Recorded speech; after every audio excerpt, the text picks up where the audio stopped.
오늘의 주제는 참 논란이 많이 되는 주제입니다. 정말 이 주제 때문에 정말 많은 일들이 있었고, 심지어는 이제 우리나라에서도 엄청난 좀 사회적 혼란, 그런 것들이 있었던 주제죠. 오늘의 주제는 재림에 대한 얘기를 하려고 해요. 재림 신앙, 재림. 그러니까 아시는 분은 아시겠지만 또 잘 모르시는 분은 또 익숙하지 않으셔서 다시 구원자가 다시 이 땅에 임한다. 이 땅으로 다시 온다.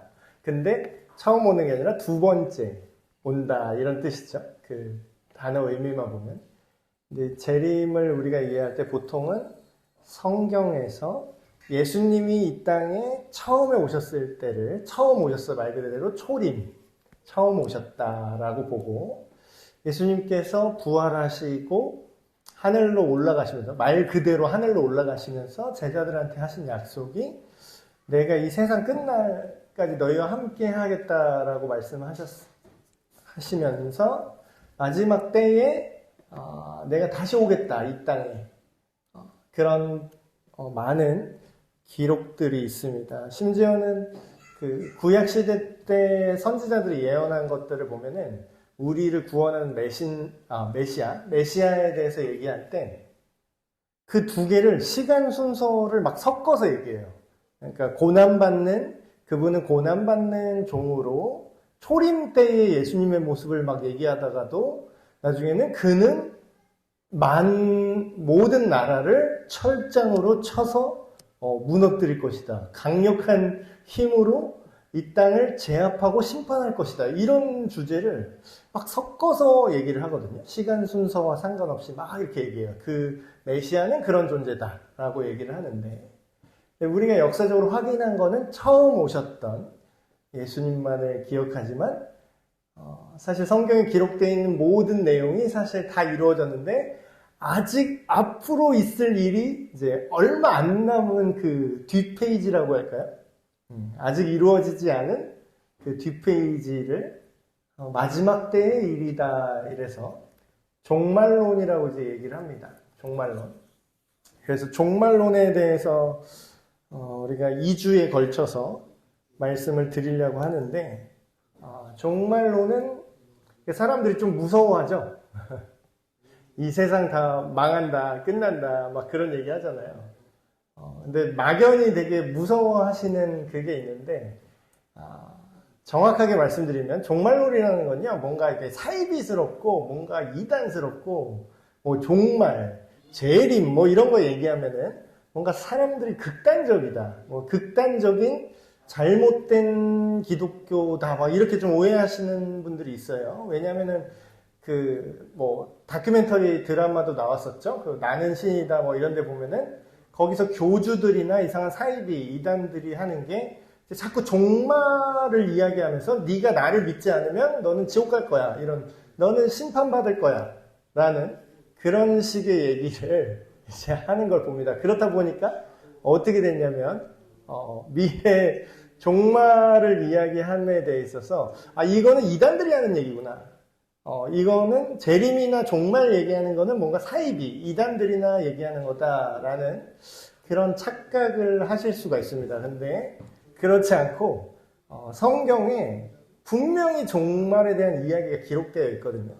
그래서 쉽게 얘기하면 미래에 일어날 어떤 사건에 대한 연구입니다. 이렇게 얘기하면 이제 우리식으로 말하면 뭐 미래학자나 뭐 환경학자라든가 지구의 미래나 우주 연구하시는 분들이랑 좀 겹칠 수가 있어요. 그분들도 미래에 우리 앞으로의 지구가, 자연 환경이 어떻게 될 건가 이렇게 연구하는 거잖아요. 근데 성경은 인류 역사의 끝에 전체적으로 일어날 마지막 일들에 대해서 이런 기록들을 하고 있습니다. 그래서 우리가 이거를 잘못된 사람들이 이거를 막 다룬다고 해서 우리가 막 그런 얘기 하잖아요. 뭐 애기를 대야에다가 씻겼는데 구정물 버리려다 애까지 버린다고. 그러면 안 되죠. 구정물만 버리고 애는 우리가 씻겨야 되잖아요. 그런 것처럼 정말 재림 막 이런 거 얘기하면은 뭐 이단들이 설치니까 정말로는 얘기하지 마 그냥. 재림 그런 얘기 하지 마, 무서운 얘기 하지 마 이러면 어떻게 돼요? 아직 남아있는 이루어져야 될 우리의 어떤 미래, 우리 세대에 보지 못하더라도 우리 후손들한테 이런 미래를 준비하고 대비해야 된다. 너희가 믿음의 자세로서 이렇게 살아야 된다는 걸 전달을 해줘야 되는데 우리가 뭐 무서워 말하지 마. 정말 그런 거 얘기하는 거 아니야? 재림 이런 거 얘기하는 거 아니야? 이렇게 되면 어떻게 돼요? 종말을 기록해 놓은 하나님의 의도가 우리 안에서 손실되겠죠. 그래서 예수님의 재림, 그러니까 그리스도의 재림이죠. 정확히 말하면 구원자 예수 그리스도가 재림하는 거에 대해서 성경은 정확히 어떻게 말하고 있는가 우리가 2주 동안 한번 살펴보겠습니다. 첫 번째로 볼 거는 예수님이 이 땅에 다시 오실 때 막 말들이 되게 많아요. 이단들이 하는 말들이 굉장히 많은데 뭐 예를 들면 뭐 천상 재림이라고 해서 우리가 모르는 저기 천국에서 예수님이 다시 뭐 임하셨다라는 거예요. 근데 그걸 뭐 우리가 알 바예요? 우리가 그걸 어떻게 확인해? 근데 뭐 다른 여타 이단 사이비 종교에서는 예수님이 이미 재림하셨다라는 거예요.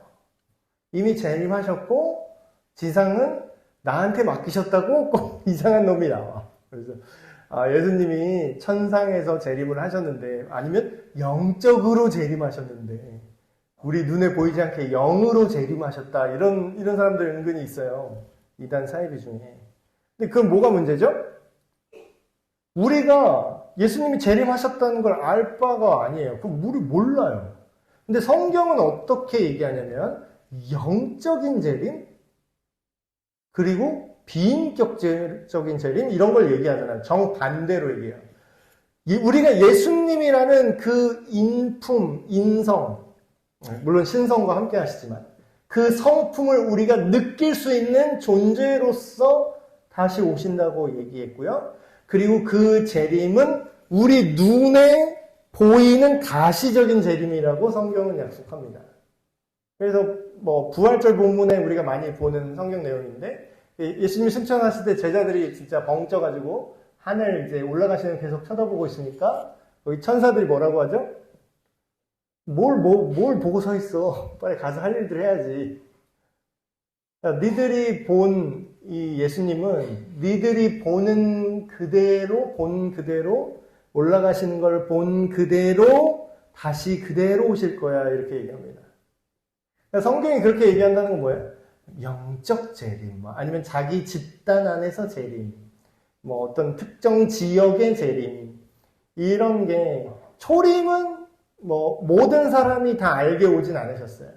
근데 재림의 때에서 얘기하는 성경 구절을 보면은 그날에는 모든 사람이 그를 볼 거라고 나와요.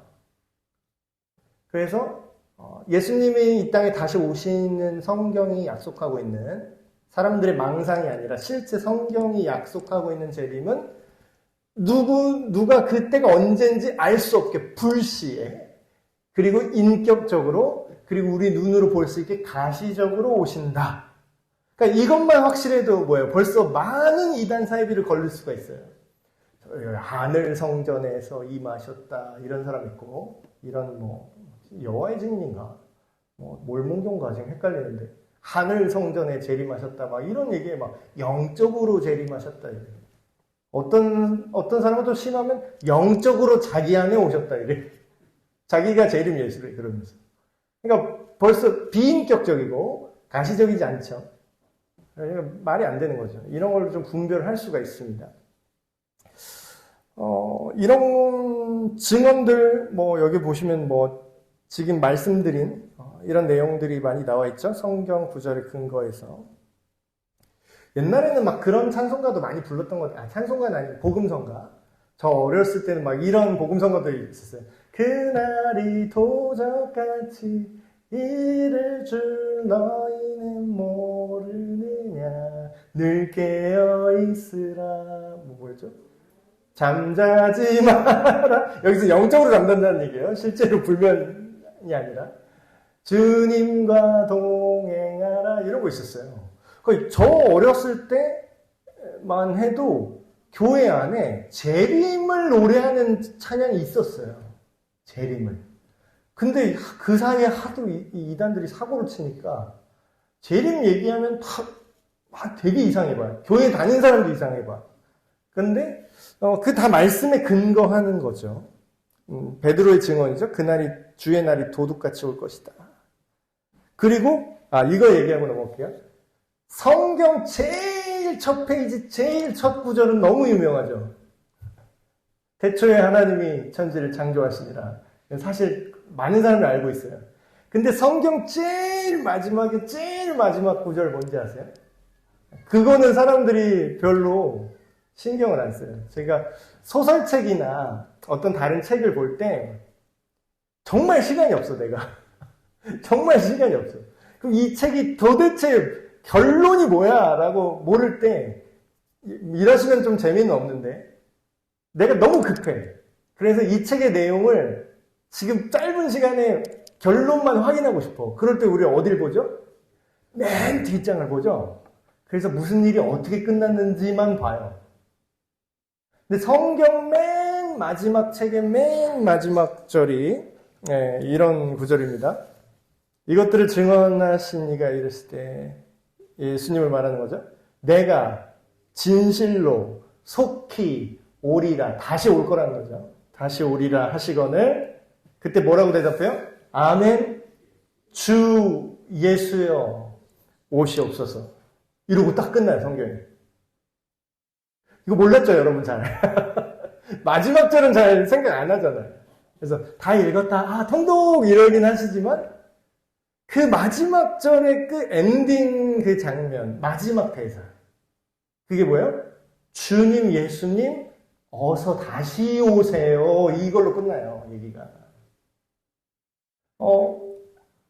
재림을 기다리는 이유. 여기 B에, 첫 페이지 B에 이렇게 써있죠. 우리는 그리스도의 재림을 간절히 기다려야 됩니다. 저도 어렸을 때 막 그런 얘기는 많이 들었어요. 주님의 오심을 기다려야 된다. 근데 저는 어릴 때 교회 다닐 때 무슨 생각이 들었냐면 무서웠어요. 여러분 예수님이 다시 오신다는 건 그러니까 성경을 또 어설프게 알아가지고 왜 무섭냐면요. 예수님이 다시 오실 때 그냥 오지 않는다라는 걸 저는 어설프게 알고 있었거든요. 예수님이 다시 오신다는 건 무슨 뜻이냐면 처음에는 고난받는 종으로 얘들아 나는 너희를 심판하러 온 게 아니라 너희를 용서하고 구원하기 위해 왔다. 난 너에게 섬김을 받으러 온 게 아니라 섬기러 왔다. 이러고 오셨죠? 초림은. 근데 예수님 재림한 때는 어떻게 오시냐면 빠따 들고 오시는 거야. 우리 식으로 말하면 빠따 들고 오시는 거야. 그러니까 이제 맞을 준비하고 이제 처벌하려고 오시는 그 감이 이제 강하게 나타납니다. 성경에. 그러다 보니까 막 갖가지 재앙이 있고 다 막 박살 나고 막 하늘에서 불이 떨어지고 바다의 3분의 2가 어떻게 되고 막 별 얘기가 다 나오죠. 근데 이제 그런 거를 제대로 이해를 못하고 그냥 어설프게 들어가서 우리가 교회를 재림을 종말론을 자세하게 이제 배우지 않으신 분들은 그때 저를 포함해서 종말에 대한 얘기를 하면은 무서워합니다. 그래서 이상하지 않아요? 마지막에 이 사도 요한은 굉장히 기쁘게 얘기를 해요. 이 대사를. 나의 주님, 하나님, 예수님, 어서 빨리 오세요. 제발 빨리 오세요. 이러고 있어요. 완전 환영 이러고 있어요. 매우 기쁘게. 근데 어떻게 이 두 개가 조화될 수 있을까? 되게 무섭게 오실 텐데, 그리고 어떤 사람은 또 이런 거 걱정해요. 목사님, 근데 마라나타, 이 아람어 방언이거든요. 마라나타, 그게 뭐냐면 이 뜻이에요. 주님, 심판자로 어서 오시옵소서 이 뜻이에요. 다시 빨리 오시라고. 마라나타 찬양도 있잖아요. 마라나타, 아멘 주 예수여 오시옵소서 마라나타. 그 찬양도 있어요, 요새. 근데 이제 이거를 어설프게 이제 모르는 분은 이렇게 얘기를, 아니, 목사님. 근데요, 예수님 오시면 이 세상이 다 청소가 되고, 하나님의 나라가 완성된다고는 어설프게 제가 알고 있었어. 구원이 완성된다고는 알고는 있는데. 근데 목사님, 지금 오시는 건 좀. 그러니까 나는 이 심정이 이해가 돼, 어떤 면에서. 지금 오시면, 목사님, 제가 결혼도 아직 못했고요. 제가 이게 대학도 가야 되는데, 아니면 제가 이게 가게를 하나 냈는데, 지금 아직 원금 회수가 안 됐는데, 지금 오시면 좀 곤란하지 않을까. 이런 이제 얘기를 하시는 분이 있어요. 이런 심정이 이해가 돼요. 근데 이제, 이거는 우리가 그 재림뿐만 아니라 예수님을 믿고 살아가는 현재의 삶에 대해서 우리가 올바로 좀 더 이렇게 풍성하게 이해를 못할 때 이런 생각이 들죠. 그러니까 저도 옛날에 똑같은 그런 마음을 갖고 있었거든요. 예수님 좀 최대한 나중에 오셨으면 좋겠다.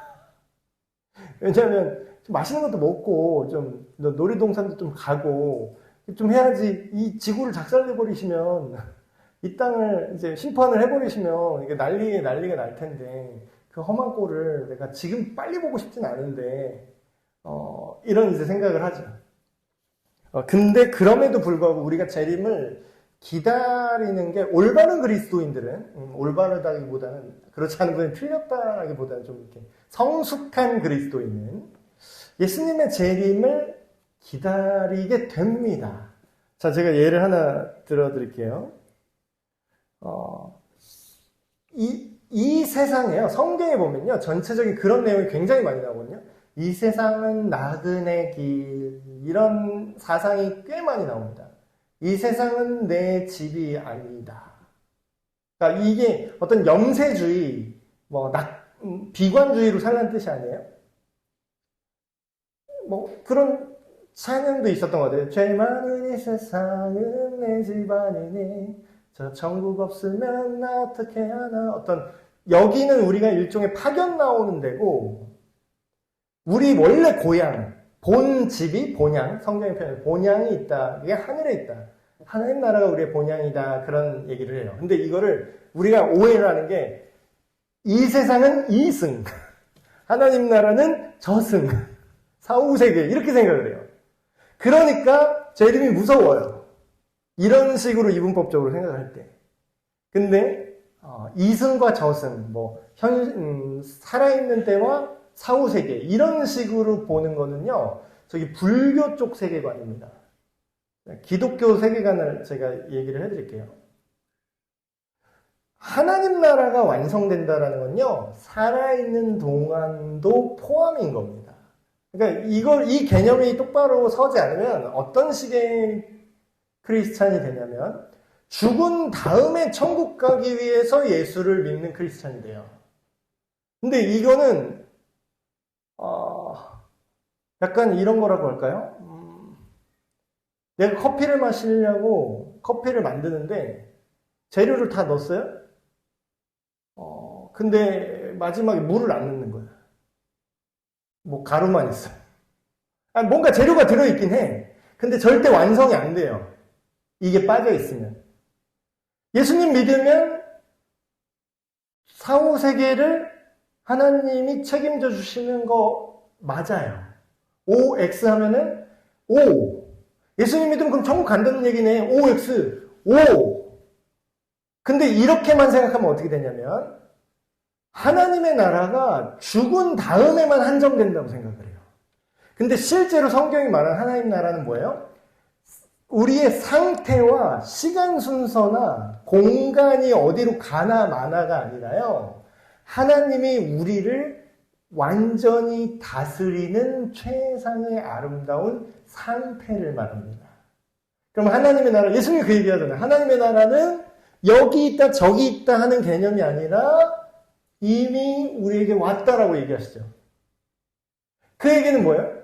지금 아까 개판 얘기했는데 깽판 얘기했는데 지금 우리에게 구원이 필요합니까? 죽은 다음에만 편안했으면 좋겠어요. 이렇게 얘기하면 확 와닿죠. 지금은 진짜 개판이고 얘기만 하면 다 나한테 거짓말하고 맨날 나 뒤통수 치려고 막 노리고 있고, 나 틈만 나면 어떻게 나를 해코지 하려고 지금. 그런 상황에서 지금 살고 싶어요? 아니죠. 죽은 다음에 하나님 나라에서 아무도 나한테 거짓말하지 않고 모두가 선하고 아름다운 그 세상에서 살고 싶어요. 그 꽃길, 그 금으로 도로 포장되어 있는 그 장소에서 살고 싶어요. 그게 아니라, 그것만이 아니라 지금 하나님의 다스림이 시작돼야 되잖아요. 자, 그럼 여기서부터 출발하면 이게 이해가 됩니다. 디도서 여기 써있는 1페이지 맨 마지막 구절 제가 읽어드릴게요. 우리를 양육하시되 경건하지 않은 것과, 경건하지 않은 것 그러니까 뭐 비종교적이고 뭔가 하나님한테 뭔가 죄송해 보이고 막 교회 빠지고 이런 것만 생각을 하시는데, 그게 아니라 여러분이 당하기 싫은 그 악한 것들 있죠. 여러분 여친 남친이 막 불륜하고 바람 피우는 거 원치 않잖아. 그거 다 경건하지 않은 거예요. 하나님을 닮지 않은 모든 것들. 경건하다는 말의 뜻은 하나님을 닮았다는 뜻입니다. 하나님처럼 선하고 정직하고 의롭다는 뜻이에요. 경건하다는 게. 근데 경건하지 않다는 건 우리가 경험하는, 우리를 포함한, 우리가 짓는 죄를 포함해서 모든 악한 것들에 우리가 매여 있으면 행복합니까? 이 땅에 살아도? 아니죠. 근데 그거를 다 벗어버리고 세상 정욕을 다 버리고 신중함과 의로움과 경건함으로 이 세상에 살고 이 세상에서도 살아야 돼요. 그리고 복스러운 소망과 우리의 크신 하나님, 구주 예수 그리스도의 영광이 어떻게 된다고요? 나타나심을 어떻게 한다고요? 우리가 기다린다고요.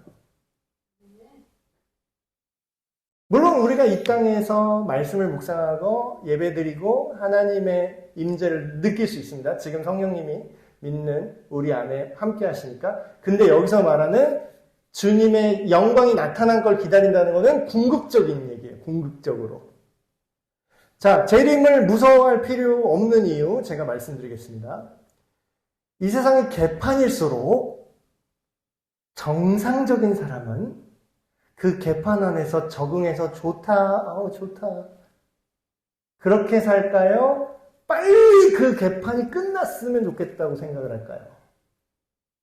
아까 깽판 치고 그 이상한, 겉으로는 막 성전 안에서 뭔가 예배를 준비하고 제물을 준비하는 것처럼 하면서 사실 내용은 속은 다 개판이잖아요. 어차피 깽판 났잖아요. 그러면 그거를 예수님이 오셔서, 재림이랑 비슷하네. 예수님이 오셔서 지금 깽판 쳤잖아요. 아까 본문에서. 그러면 정상적으로 성전이 회복되기를 원하는 사람은 좀 나중에 오셔서 깽판 안 치고 그냥 계속 그냥 이대로 있었으면 좋겠다. 이럴까요? 아니면 예수님이 빨리 오셔서 얘를 다 조져버렸으면 좋겠다 생각할까요? 네. 그러니까 이렇게 생각하셔야 돼요. 우리가 이 세상에서 적당히 놀고 적당히 즐기면은 이런 생각이 듭니다. 예수님 좀 나중에 오시지. 근데 여러분 이거는 굉장히 이기적인 생각이에요. 저도 옛날에 그랬거든요. 제가 알고 보니까 이건 굉장히 이기적인 생각이더라고요. 자, 전 세계로 시야를 확장해서 딱 보십시오. 지구를 딱 보고 인류 역사를 보세요. 지금 나는 마실 물이 있고 먹을 음식이 있고 떡도 막 있고 괜찮게 살아요. 전 지구적으로 보면 저 상위 5% 안에 들 것 같은데. 일단 차를 운전하고 타고 다닐 수 있어. 스마트폰을 갖고 있어. 집에 컴퓨터가 있어. 그리고 잠자려고 누우면 천장이 있어. 집이 천장이 없는 집 사는 사람이 있어요. 여러분, 나는 괜찮죠. 우리는 괜찮잖아요. 전 지구를 보세요. 지금 어떤 일이 일어나고 있나. 지금 하나님의 다스림이 전 지구적으로 사람들이 타락해서 그 다스림을 거절했던 그 많은 타락의 시간들이 지금 있어요. 지금도 전쟁하고 있어요. 세계 여러 나라에서는. 지금 애들 막 죽어나가요. 지금도. 그럼 나만 아니면 된다? 나만 아니면 돼? 그럼 이거 바로잡지 말까? 나는 괜찮으니까. 근데 내 차례 오면. 여러분, 우리 차례 안 올 것 같아요? 지금 북한 차례 왔잖아. 지금 온 지 한참 됐잖아요. 북한 지금 계속 고통받고 있잖아요. 북한 주민들은. 지금 우크라이나 차례가 왔어요. 지금 고통받고 있잖아요. 전쟁 막 일어나고 있잖아요. 강도와 많은 악한 일들. 그럼 이거 내일 아니니까 그냥 좀 더 지켜봅시다. 냅둡시다 이래. 하나님의 마음을 생각하면은 진짜 와서 이걸 해결하는 게 맞아요. 근데 왜 빨리 안 오시냐? 최대한 많이 살리고 싶어서. 최대한 많이 회개할 수 있는 기회를 주시려고 지금 하나님이 부들부들하면서 기다리고 있는 거예요. 지금 이게 재림이 지금 바로 안 이루어지는 거는 하나님께서 오래 참기 때문입니다. 그래서 우리가 이런 걸 생각해 보면 우리가 재림을 기다려야 돼요. 소망해야 돼요. 그걸 기다린다는 게 오늘 우리의 나 오늘 회사 망했어 나 오늘 미친 짓 했으니까 그냥 세상이 망했으면 좋겠다 막 이런 사람이 있어요. 막 빚 막 한창 땡겨가지고 막 도박으로 다 날린 다음에 자 이제 세상 정말 왔으면 좋겠다 주님 오세요 이런 건 안 되지. 이런 거는 네가 이미 하나님 나라가 아니잖아. 그렇게 사는 재림에 대한 잘못된 자세들 이런 거 우리나라에 실제로 있었죠. 1992년도 날짜도 안 까먹어요. 1992년도 대한민국 10월 28일에 어떤 미친 사람이 나와서 이때 주님 오십니다 막 이러고 하얀 옷 입고 준비하십시오. 시한부 종말론. 우리 옛날 아카이브라고 네이버인가 어디에 과거 신문 기사나 역사 우리나라 실제 있었던 일들 기사들 검색하면 나와요. 거기 아마 나올 거예요. 1992년 10월 28일에 이 땅에 예수님 다시 오신다는 거야. 그러니까 우리 하늘로 휴거할 거라는 거야. 휴거도 이것도 잘못된, 이게 원래 성경에 나온 표현이긴 한데 이단들이 하도 잘못 이걸 써가지고 이미지가 안 좋아진 단어죠. 그래서 자기는 어차피 하늘로 올라갈 거래. 28일 날 새벽 12시 딱 되면은 땡치면 자기는 이렇게 쑥 하늘로 천국으로 올라갈 거니까 이 세상의 모든 짐을, 이 세상의 모든 걸 포기하래. 그 당시 학교 다니는 학생, 대학생, 가정주부, 회사원, 다 직장 때려치고 학교 때려치고 와갖고. 근데 웃긴 건 뭔지 알아요? 재산은 왜 갖고 오라는 거야? 야, 하늘로 올라갈 거면은 재산이 돈이 무슨 소용이야? 근데 돈은 자기한테 가져오래. 어차피 하늘 가면 쓸모가 없습니다. 우리 모든 회개합시다. 주님께 다 바칩시다. 남김없이 바칩시다. 왜 니한테 바쳐? 왜? 우리는 그 역사 기록으로 남아있어요. 대한민국에 그런 일이 있었어요. 저 어렸을 때라서 뉴스에 나오고 막 기억이 나요. 근데 하고 있는데 12시가 지났어. 그래서 조금만 더 기다려봅시다. 1시. 기다려봅시다. 웅성. 뭐야.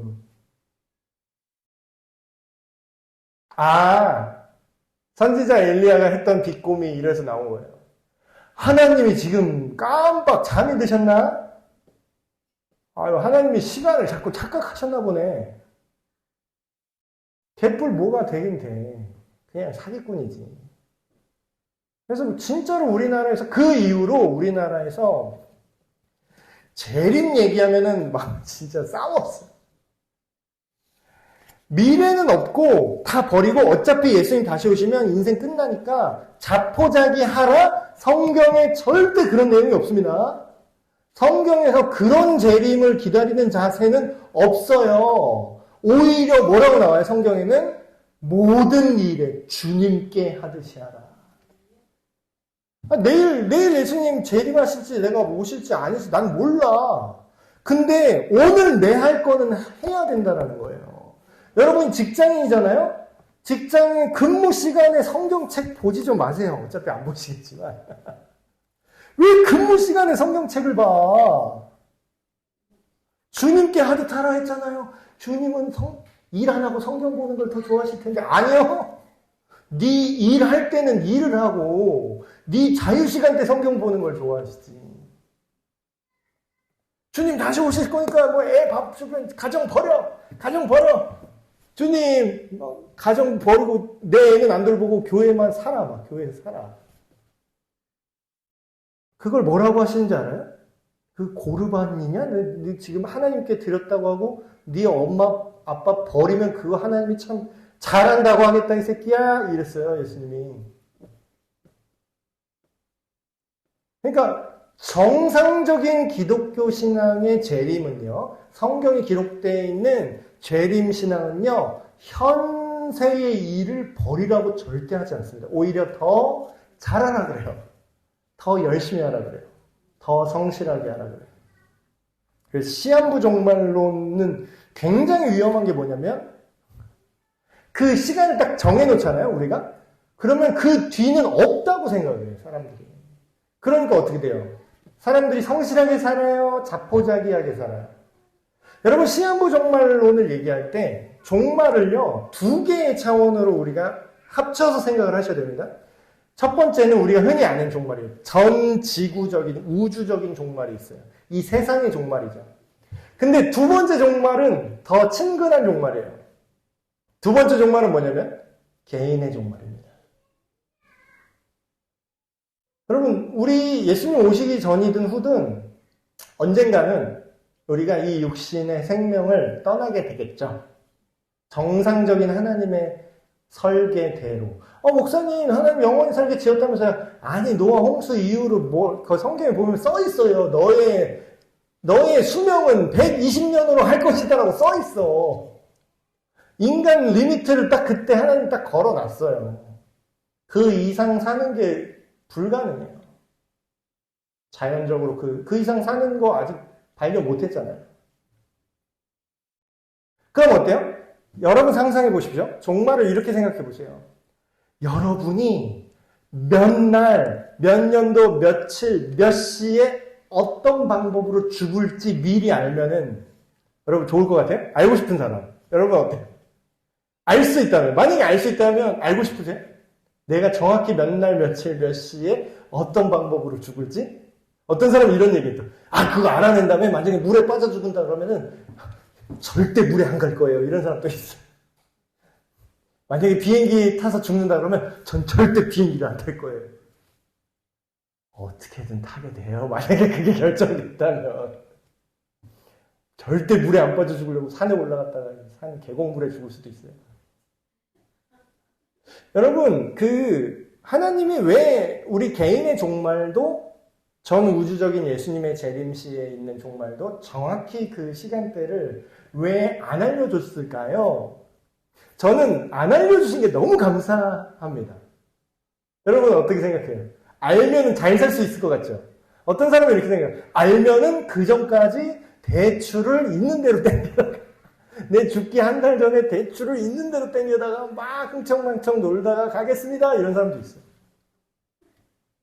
그럼 좋을까요? 그렇게 하지 말라고 안 알려주시는 거예요. 사람이 되게 무책임해집니다. 자기가 언제 죽을 줄 알면 물론 좋은 사람은 잘 활용할 수도 있겠지만 대부분의 사람은 악하죠. 그래서 종말이 언제 올지 아는 게 인간에게 그렇게 도움이 안 돼요. 이거를 자꾸 알려고 하지 마세요, 여러분. 알면은 다칩니다. 이게 그런 느낌이에요. 근데 꼭 미래의 문명 알고 싶다고 점장이 찾아가서 막 물어보고 이러는 것들이 불안해서 그런 거거든요. 근데 오히려 알면 더 불안해질걸요? 이런 것들. 재림을 기다리되, 예수님께서 오시길 기다리되, 우리가 책임 있는 자세로 살아야 돼요. 그래서 언제 예수님이 재림할지, 언제 이 세상이 종말할지 아무도 모르게 해놨다고 성경에 써 있습니다. 심지어 예수님이 이렇게까지 얘기해요. 아버지 외에는 나도 모른다. 그러니까 성부 하나님이 결정한 포인트에 예수님께서 다시 오실 것이다. 핵심이 이런 겁니다. 우리가 모를 때 이 심판자로 예수님이 오신다는 거예요. 근데 여러분, 이거 막 종말론 얘기하니까 그런 사람도 있어요. 말세의 징조가 뭐가 있는지, 자, 말세가 지금 오고 있으니까 이제 이걸 알아내고, 자, 666이 뭔지 맞춰야 되고, 뭐, 적그리스도가 누구인지, 이 세계 정세가 어떻게 되고, 뭐, 동서전쟁이 뭐고, 뭐, 아마겟돈 전쟁이 뭐고, 뭐, 남방왕이 누구고, 북방왕이 누구고, 막 성경에, 계시록에 나온 말세의 어떤 그런 징조들을 자꾸 알아맞추려고 해. 자, 맞추면 어쩔 건데요? 맞추면 어쩔 건데? 근데 또 못 맞춰. 막 자꾸 틀려. 막 옛날에 열불과 열왕이 뭐 일어나니까 이 유럽 연합이 10개 국가로 되면은 이제 재립의 때다. 됐잖아. 막 그 왔다 갔다 해요. 숫자가. 안 맞아. 또 틀려. 옛날에 유명한 목사님들이 막 실제로 그랬거든요. 그 당시에 굉장히 성경 공부 많이 하신 목사님이 이럴 것이다라고 예측한 게 있어요. 근데 그건 예측이지 성경 말씀이 아니잖아요. 그렇죠? 아니 예수님도 모른다는데 왜 자꾸 알려고 그래? 예수님보다 더 잘 알고 싶은가 봐. 여러분, 이게 왜 그러냐면요. 이렇게 생각해 보십시오. 여러분 학교 다닐 때 시험 볼 때 불시 시험, 뭐 쪽지 시험 이런 거 보신 적 기억나세요? 이게 사람을 피를 말리게 하는 건데, 쪽지 시험은 뭐냐면요. 보통 이제 중간고사, 기말고사 이런 거는 시험 기간이라는 게 있잖아요. 그래서 언제부터 언제까지, 범위는 어디까지며, 무슨 과목을 언제 동안 시험을 보겠습니다. 시험 날짜는 이때고, 이때 끝납니다. 그걸 우리가 알잖아요. 그럼 우리가 어떻게 하죠? 그 하루 이틀 전에 벼락치기 하면서 하잖아요. 그 전까지 뺑뺑이 놀다가 하루 이틀 전에 온 마음과 영혼, 그때만은 진심이야. 진짜. 만약에 재림의 때가 딱 정해져 있으면 우리가 한 이틀 전에는 진짜 그 누구도 악한 자가 없을 거예요. 다 회개할 거야. 주여, 제 죄를 회개합니다. 그동안 진상으로 막 살아놓고 이틀 전에 바짝 그냥 바짝 회개하고 바짝 천국 땡기겠다. 이런 사람 있을까요? 없을까요? 있는 정도가 아니라 많은 사람이 그럴 거예요. 근데 그런 거 못하게 하려고 시험에 쪽지 시험 어떻게 해요? 안 알려줘. 언제 볼지를. 그러면서 이렇게 얘기해요. 자, 범위는 교과서 처음부터 교과서 끝이다. 어느 특정 범위를 알려주지도 않아. 그냥 전체를 다 얘기해요. 그러고서 어떻게 얘기해요? 자, 아무 때나 시험 볼 건데 잘 봐라. 이렇게 얘기해요. 그러면 어떻게 공부할까요? 이 사람은 항상 공부해야 돼요. 항상 준비되어 있어야 돼요. 언제 어느 과목에서 시험 볼지 몰라요. 어느 때에 볼지도 몰라요. 그럼 뭐예요? 항상 전 범위를 항상 공부하고 항상 알고 있어야 돼요. 재림이 이와 같습니다. 계시록, 종말론 묵시를 쓴 이유는 이거예요. 계시록의 목적은 어떤 사람은 뭐 이제 말세를 잘 알아내갖고 말세의 징조를 잘 알아서 그때가 되면 주님이 오셨음을 눈치를 까고 잘 주님의 재림을 준비하는 것이 목적이다. 이렇게 생각하시는 분이 있어. 그때를 준비하라는 게 그때만 준비해선 준비가 안 돼요, 오히려. 그럼 어떻게 준비하는 거예요? 그때를 준비한다는 거는 우리가 언제나 하나님 안에서 언제나 머물러 있어야 돼요. 그런 사람한테는 때가 중요합니까? 공부가 내가 다 돼 있어. 전 과목 공부 다 돼 있고 어디에서 무슨 질문을 해도 내가 다 알아. 그럼 뭐예요? 이런 사람의 자세는 뭐죠? 좀 빨리 시험 좀 봤으면 좋겠다 이래요. 그러니까 어서 오시옵소서 이러는 거예요. 물론 이 사람의 뭐 믿음이 순종이 완벽해야 뭐 그 준비된다는 건 아니죠. 우리가 하나님 볼 때 완벽한 도덕성을 미리 갖춰놓고 기다린다? 이런 뜻이 아니라 자세. 하나님께 완전히 항복하고 예수님만이 우리의 삶의 지표이자 그런 기준이 되시는 그 삶. 잘 안 되는데 그게 맞다라는 것. 내가 입은 삐뚤어졌어도 말은 바르게 하면서 내가 때때로 죄를 짓고 그 순종을 온전히 못할지라도 그 지표는 절대로 흔들리지 않는 믿음. 내가 예수님 붙들고 살아가겠다. 그거를 준비하라는 거예요. 그걸 만들어 놓으라는 거예요. 그때가 언제일지 모르니까. 그래서 다른 여러 가지 의견들이 있습니다. 뭐 그런 세부적인 내용들은 막 달라요. 뒤에 또 얘기할 건데, 다다음 시간에 또 얘기할 건데, 막 예수님이 재림 전에 뭐 하나님의 통치가 완성되는 천년 왕국이 먼저 있을지 뒤에 있을지, 뭐 휴거가 한 번일지 두 번일지, 뭐 환란 당한 다음에 예수님 오실지, 예수님 오시고 환란 있을지, 막 이런 계시록의 해석이 되게 헷갈리게 써 있거든요. 근데 막 거짓말쟁이, 일단 이거 걸르세요. 막 어떤 신천지나 막 다른 이단들이 막 계시록의 비밀, 기존 교회 목사들은 모르지만 우리는 다 알아냈지, 막 이런 거 있어요. 이거 무조건 걸르세요. 이거 진짜 멍청한 거예요. 이건 멍청한 거라고. 자기네가 완벽히 풀었대. 완벽히 풀 수가 없는 구조예요. 시간 순서대로 쓰여 있지가 않아요, 일단. 그리고 요한의 환상이라 이렇게 써 있죠. 환상이 시간 순서대로 일어나지 않아요. 막 이 앞에 사건 갔다가 뒤에 사건 왔다가 막 왔다 갔다 해.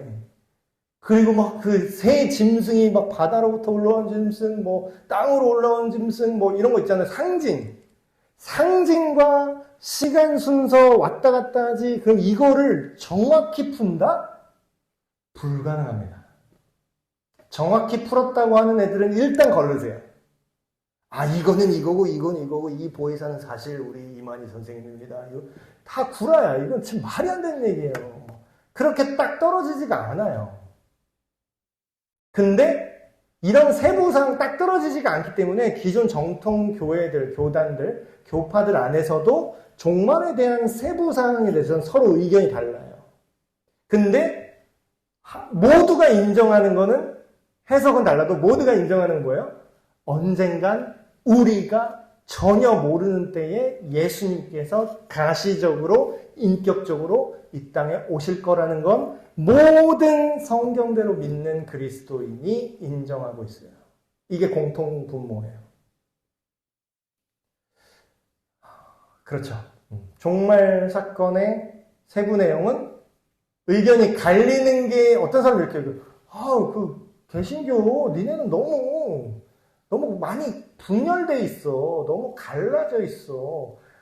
우리 자기네들 그 종교, 뭐 통일교 뭐 이런 애들은 일사불란합니다. 아주 그냥 일사불란해요. 그냥 아주. 어디요? 저기 뭐 운동장에 뭐 스타디움에 모여라 하면 다 모여. 네, 엄청 잘 모여요. 우리는 모이라 그러면은 막, 저 교회 사정이 있는데, 막 이러면서. 자유야, 이게. 강제도 없어. 근데 걔네들의 특징이 뭐죠? 아주 일관된 해석을 중앙에서 딱 정해서 얘기를 해버려. 근데 어때요? 진짜 성경은 그렇게 선명하게 안 써있다 그랬죠? 그러다 보니까 어때요? 해석이 갈리죠? 그게 정상이라고. 이것도 원래 의도라니까요. 이걸 정확히 해석 가능하면 유추할 거 아니에요. 예수님 언제 오시나. 지금 아직 이 일이 안 일어났구나. 그럼 아직 아니네? 그럼 좀 더 꿀 좀 빨아도 되겠다. 이렇게 생각할 거 아니야. 그거를 의도하지 않는다니까? 일주일 내로는 쪽지 시험 절대 안 본대. 내가 여태까지 패턴을 보니까 앞으로 일주일 안에는 절대로 시험 안 봐. 그때 이틀 뒤에. 가방 다 집어넣어. 그렇게 된다니까. 그렇게 하려고 헷갈리게 만들어 놓은 거예요, 이미. 근데 뭘 내가 정확하게 알았다. 다 거짓말입니다. 의견이 갈리는 게 정상이에요. 자, 근데 재림 때 어떤 일이 있을 것인가? 대략적으로 근데 또 예상할 수 있는 대충의 범위는 또 성경에 써 있어요. 대략적인 예상. 예수님이 재림하시기 전에 특정한 사건이 있을 거라고 살짝 힌트같이 주어진 것들이 있습니다. 첫 번째는 근데 아까 말한 거, 갑작스러운 거는 공통사항이고요. 성경을 보시면요, 특히 바울 서신이나 이런 거 보면은 곧 자기 때에 예수님이 다시 오실 거라고 믿는 것처럼 보이는 구절들이 있어요. 주님이 곧 오신다. 곧. 근데 이러면 사람들이 이제 또 약간 조롱을 하죠. 지금 2000년 지났어. 이래요, 어떤 사람은. 재림 하시겠냐? 또 이래요. 요즘 사람들은. 이 당시에 성경, 신약 성경 써줄 때 자기네 죽기 전에 올 줄 알았어. 여기 써있잖아. 문서 학자들 막 어쩌고 막 그러면. 그걸 근거로 재림을 안 한다고 막 얘기를 해요. 근데 이거는 성경을 제대로 모르는 사람들이 이런 생각을 합니다. 자, 성경에 여기 보면 선지자적 단축이라는 개념이 있어요. 이게 뭐냐면 아까 제가 말씀드린 거 있죠. 시간 순서가 순서대로 모든 예언이 시간 순서대로 되지 않아요. 그러니까 어떤 비전을 보는데 그게 전의 일과 후의 일이 왔다 갔다 보여지는 경우가 있어요. 성경의 예언을 보면. 그래서 미래의 사건을 보면서도 그 미래의 사건이 일어나기 전 시간에 대해서는 또 알 수 없는 경우가 있어요. 그거 예시, 대표적인 예시. 유다의 사자라고 얘기합니다. 근데 어떤 선지자는 하나님의 어린 양이다 이렇게 얘기해요. 그 계시록에 뭐라고 나와요? 그걸 섞어서 말해요. 그는 유다의 사자요, 어린 양이다. 뭐 언제 사자고 언제 어린 양이라는 거야. 그거 알 수가 없죠, 우리가. 근데 그게 한 인물, 예수 그리스도라는 것만 얘기하고 있어요. 그게 정확히 언젠지를 얘기를 안 해요. 시간 차이를. 근데 우리는 지금까지 이루어진 일로 봤을 때 알죠. 어린 양이 먼저 온 거구나. 보라, 세상 죄를 제거하는 하나님의 어린 양을 보라 했던 거 초림이니까. 그럼 유다의 사자는 뭐예요? 사자는 다 뚜껑 패고 다 제압하고 왕처럼 다스릴 거다라는 상징이에요. 그러니까 그게 선지자적 단축은 그 시간 간격이 압축되어 있거나 심지어 뒤바뀌어 있기도 해요. 그렇다는 건 뭐예요? 말세다 이렇게 얘기하죠. 성경에서 말하는 이제 마지막 때가 되었다. 신약 성경 기록자들 그러잖아요. 그 마지막 때는 범위가 굉장히 넓습니다. 우리 생각보다. 우리 생각에는 말세는 그 예수님 재림하시기 임박한 그 100년 내지는 그 몇십 년 사이라고 생각을 하잖아요. 근데 성경에서 말하는 말세는 예수님이 초림하신 이후부터 예수님이 재림하실 그 사이까지를 다 말세라 그래요. 지금 말세가 지금 2024년인 거예요. 말세가 2024년째 있는 거죠. 그래서 재림은 그러니까 결국은 뭐예요? 목사님 실망했어요. 저는 어떤 특정한 시기를 좀 맞춰볼 수 있을 줄 알았는데 뭐야 그럼 다 2000년 넘게 말세래? 지금도 말세래? 이러면 좀 실망하는 분들이 있어요. 근데 실망하실까봐 또 징조가 준비되어 있습니다. 징조가 있긴 해요. 근데 이것도 우리가 또 알고 보면 또 지금도 이미 일어나고 있어. 그게 더 헷갈려요. 보세요. 첫 번째 징조.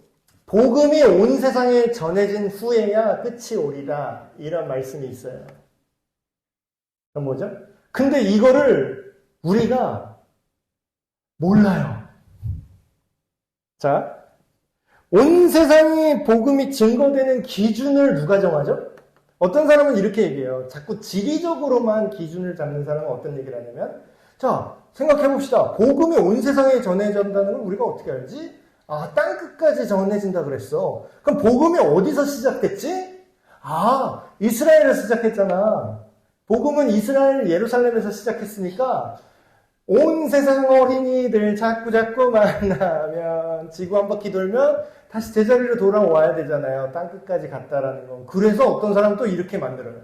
이 세상에 온 세상에 복음이 전해진다는 건 처음에 복음이 시작됐던 이스라엘이 다시 복음화되는 것이 세상의 끝이다. 이렇게 해석하는 분이 있어요. 그건 이제 자기 취향이고 자기의 생각이고요. 그거를 교리로 만들 수는 없어요. 그거는 지리적인 땅끝만 생각하는 거예요. 자, 그럼 땅끝이 거기만 있어요? 이게 선교적 관점에 따라 달라지는데 옛날 선교사님들은요. 그래서 이스라엘에 복음 전하면 예수님 다시 오실 줄 알았어요. 지금도 그런 사람들 있어요. 저기 좀 이단적인 거 뭐냐, 인터콥? 거기 선교단체, 거기 같은 경우가 이 백투 예루살렘 그래가지고 예루살렘으로 돌아가서 예루살렘만 복음화 시키면은 이제 예수님 재림하신다 이거야. 그 사람들한테는 예루살렘 선교가 무슨 세상 종말 버튼 같은 거예요. 그러니까 되게 웃긴 종말론을 갖고 있는 거죠. 그래서 좀 이단성이 있다고 이제 그 정죄를 받긴 했는데, 그 인터콥이라는 단체가. 여러분, 장소만 있나요? 온 세상에 복음 전해지는 거? 시대적 선교라는 말씀 혹시 들어보셨나요? 시대적 선교. 자, 온 세상 모든 나라, 모든 민족에게 복음이 전달된 후에 그제야 끝이 오리라. 네, 그럼 사람한테 전달한다는 거잖아요, 결국은. 옛날에는 일본에 전하자, 중국에 전하자, 뭐 어디 필리핀에 전하자 이런 나라 개념으로 생각했어요. 근데 우리 대한민국에 이제 태어난 애기들은 어때요? 보미소리 있잖아요. 그럼 우리가 자꾸 옆으로만, 장소적으로만 온 나라, 온 민족 했는데, 민족이 장소, 땅의 개념만 있습니까? 시간의 개념도 있습니까? 밑에서 올라오는 민족은 민족이 아니에요? 이제 태어나서 올라오는 민족은 민족이 아니냐고요. 온 나라와 온 민족에게 복음이 전달된다고 했잖아요. 그럼 밑에 애들한테 올라오는 어린 친구들한테 복음을 전하는 건 뭐예요? 그것도 시간적 선교죠. 그러면 이렇게 따지면 어때요? 온 세상에 복음이 전해졌는지 안 전했는지 우리가 알 수 있어요, 없어요? 정확히 말하면 모른다예요. 모르니까 하지 말까? 그냥 하는 거예요. 알아서 하는 게 아니라 그냥 하는 거예요. 그 언젠가 그 시점, 하나님이 아는 그 시점을 우리가 알겠지. 두 번째, 대환란이 있다 그래요. 이게 우리가 종말을 두려워하는 이유죠. 이 마지막 때에 엄청난 환란과 재난과 박해가 있을 것이다. 그래서 저는 이런 생각을 합니다. 교회에서요, 우리가 아까 언제 이 환란이 언제 시작할지, 예수님이 언제 올지 모른다 그랬잖아요, 정상은. 그러면 제가 여러분을 가르치는 코치라고 했을 때 제가 어떻게 가르쳐야 될까요? 언제 들어와도 대응할 수 있도록 가르쳐 놔야겠죠? 근데 만약에 제가 예수님 뭐 오려면 아직 멀었으니까 그냥 좀 위로나 받으시고 기분 좋으면 뭐 은혜 받은 거죠. 뭐 좋은 게 좋은 거죠. 복이나 받으시고 종교생활 열심히 하시고 저한테 잘 해주시고 돈 좀 주시고 이렇게 가르치면 어떻게 돼요? 그때가 왔을 때 아무도 못 버틸 겁니다. 아무도 못 버텨요.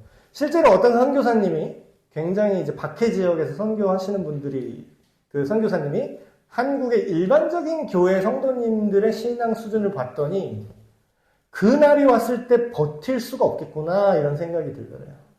조금만 위협적으로 박해가 들어와도 이 신앙을 이유로 박해나 고난받는 일이 조금만 들어와도 아무도 못 버틸 거래요. 아니 편하게 막 날씨도 좋은데 이런 날도 힘들어서 교회에 못 갈 것 같아요. 이런 사람이 박해 때 버틸까요? 그러니까 오해하지 말고 들으세요. 교회에 무조건 나오는 게 충성된 거니까 그렇게 하라 그런 1차원적인 얘기를 하는 게 아니에요. 그러니까 이 자세. 어떤 일이 있으면 교회에 못 나올 수도 있죠. 다른 때 예배 드시면 되지.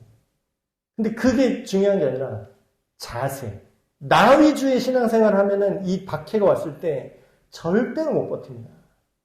그럼 어떻게 되는지 줄 아세요? 타협을 해요. 아, 이건 우상숭배가 아니라 그냥 우리 천황님한테 인사 한번 하고 하는 거지. 아, 어르신이 왔는데, 야, 그럼 인사, 싸가지 없이 인사도 안 해?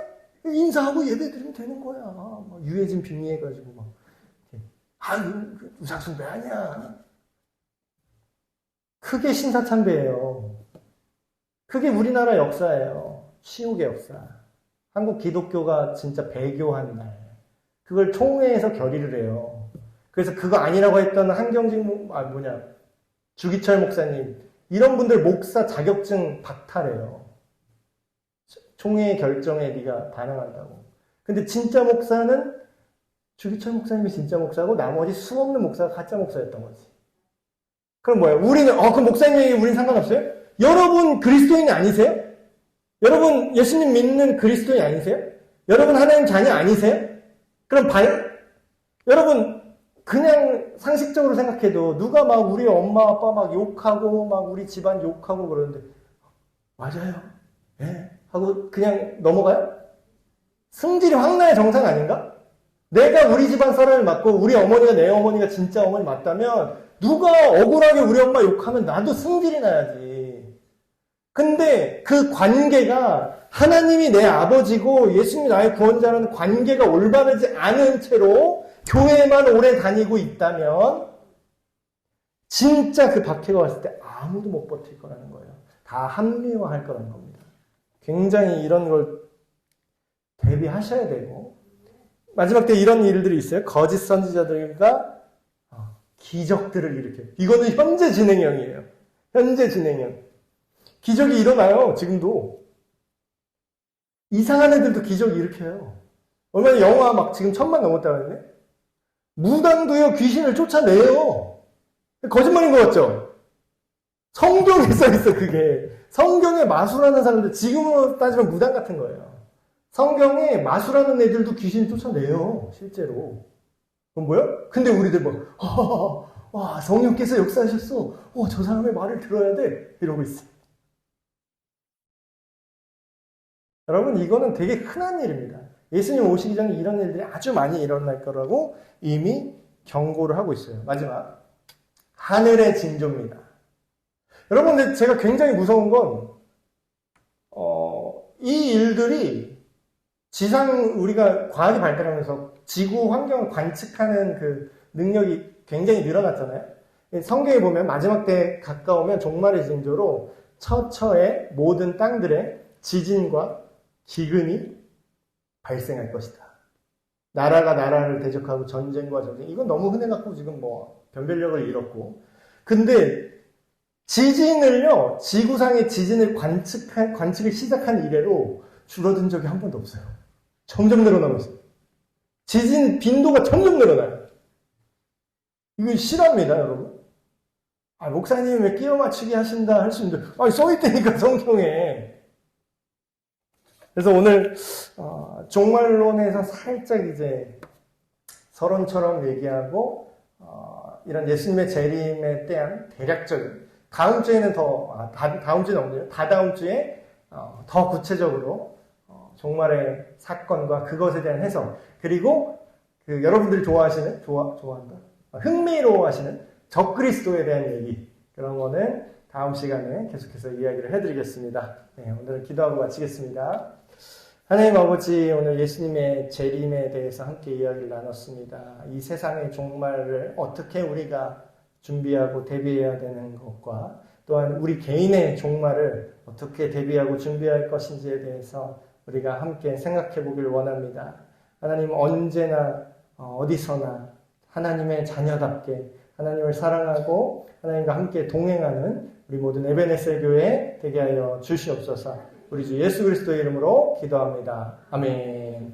네, 마쳤습니다.